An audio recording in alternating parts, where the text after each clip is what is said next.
elaborate snub, or indeed was it simply this? As ever, let me explain.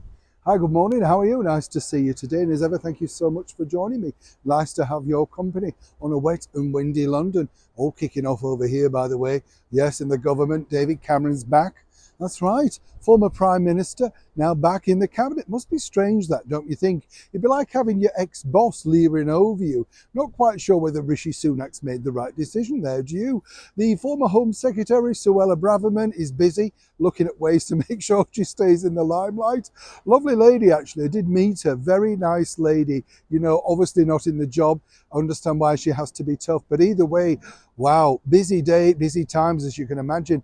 What's interesting, though, about this particular story, as ever, is the fact that a lot of people are saying just how petulant has, of course, Prince Harry now become. Now, let me explain.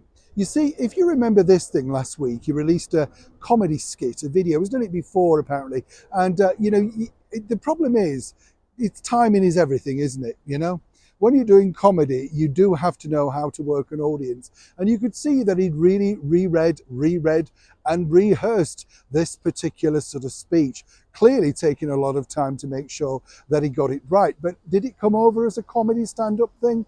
I'm not so sure. And as I said to you before, the Help for Heroes stuff, why didn't he simply just go over to New York? You know, make an effort. If you can go to concerts for Katy Perry and allegedly Taylor Swift, and of course Beyonce, how about actually demonstrating some kindness towards the events that you claim you care so much about? But of course, all eyes were focused on, as I pointed out before, the Mutley medals, as I call them.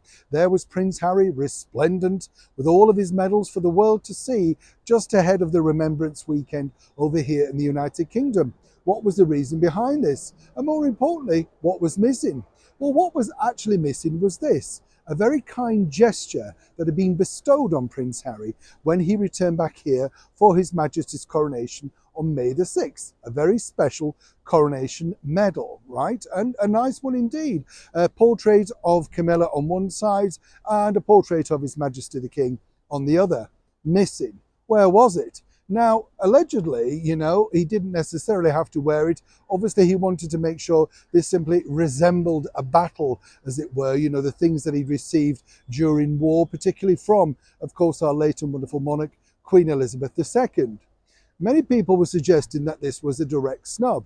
So we reached out, but according to a very good source, apparently the reason why he couldn't wear it is he's lost it. Yeah. Now, you could take that whichever way you want. Is it a snub? Is it not a snub?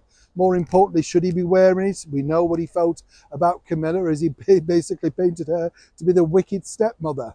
But when you're at that level, that petulance that you're trying to, get people to focus on something like this, how does it truly work? A little bit embarrassing, don't you think? And either way, could you have not requested another medal? Could you have not simply referenced it? I mean, this is the year of your father's coronation. You, along with your wife, Meghan Markle, did your very best to make sure it didn't go to plan. The least you could do was show some civility. And more importantly, even publicly state something very kind towards the father that gave you so much for so many years. But apparently, even Harry now couldn't find his own coronation medal. How strange is that?